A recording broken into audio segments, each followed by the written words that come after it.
World War I was a century ago. Now, more people are starting to become interested in tracing the military histories of their World War I ancestors. Records are located in a variety of places. On today's episode of the Ancestral Findings Podcast, I'll show you how to find them and piece them together.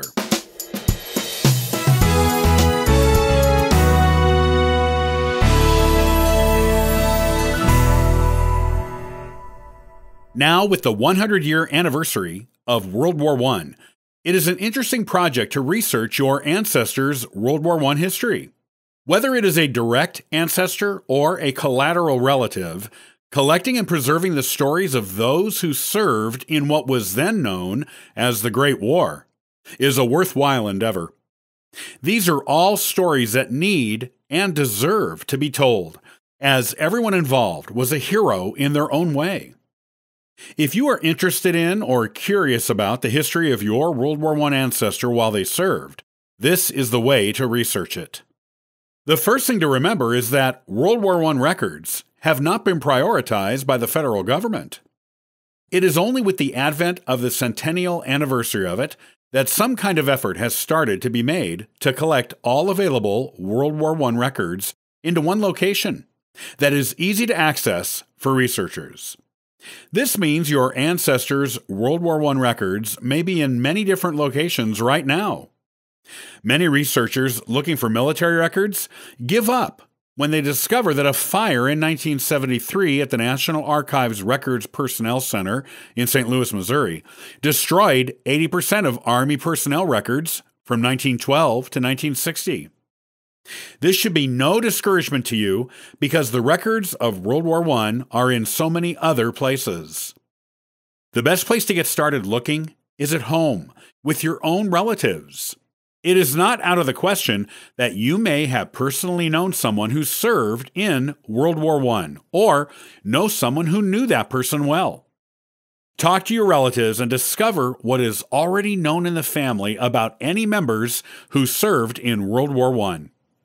You may want to research one or all of them if more than one person served. Because the war was only a century ago and people connected to the soldiers are still surviving, there is a good chance some of their World War I memorabilia may have been preserved. There may be diaries or letters home by the soldier, photos of them in uniform, or even military medals that still exist within your family. And just because many of the service records of World War I Army personnel were destroyed in the 1973 fire, does not mean your family did not keep their own copies of those records.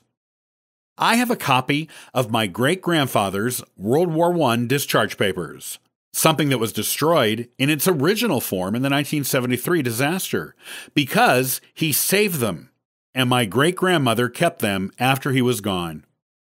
When she was gone, they came to me. I didn't need the records lost in the fire because of this. You might not either.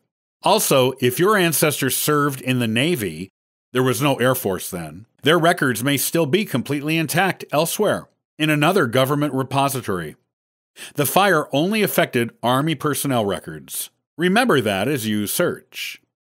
Once you have gotten all of the information you can from your family, use that as a jumping-off point to look elsewhere, to places where you may find even more records and/or information. One of the most popular resources for World War I records right now is available online at Ancestry.com for a membership fee and at FamilySearch.org for free. This is the database of World War I draft registration cards. These cards don't provide a service history because they were generated before the person went into service, if they actually ever did, since these are just draft registration cards. However, they can tell you quite a bit about your ancestor at the time of the draft, at the beginning of the war, including what their personal and family situations were like. Also, most veterans of the war who enlisted prior to the draft are not included in this database.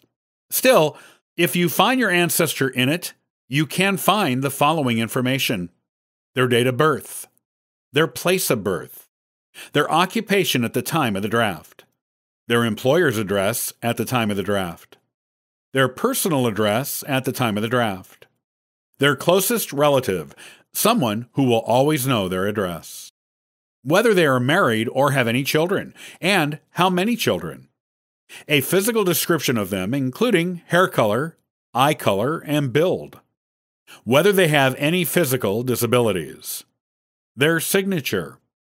Ancestry.com also has an excellent database called U.S. Headstone Applications for Military Veterans, 1925 to 1963.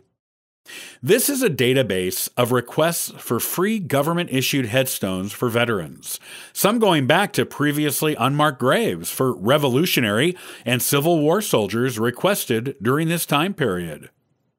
If you find your World War I ancestor's name in the database, the request card will have their name, rank, unit, dates of service, and dates of birth and death, as well as the names of the relative who requested the stone and their address.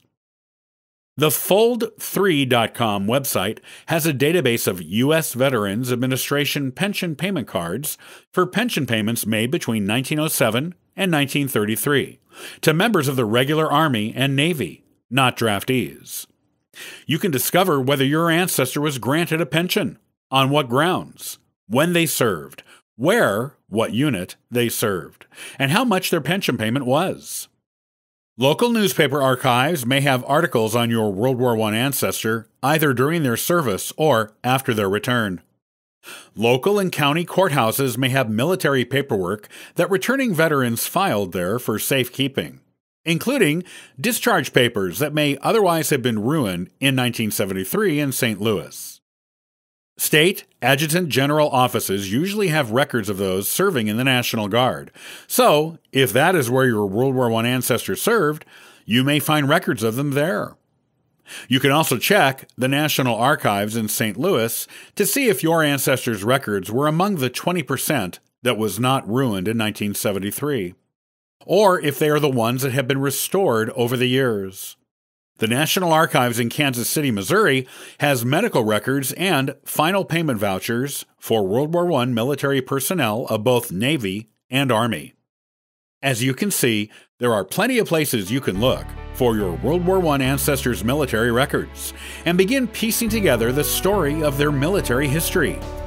It is a worthwhile endeavor. If you are looking for a new genealogy project to start, or to just find out more about a particular ancestor, this is an excellent thing to do and will greatly enrich your family history.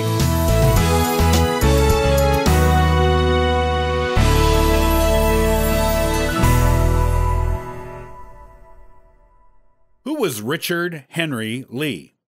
He was an important revolutionary who is not remembered nearly enough today, in spite of his accomplishments.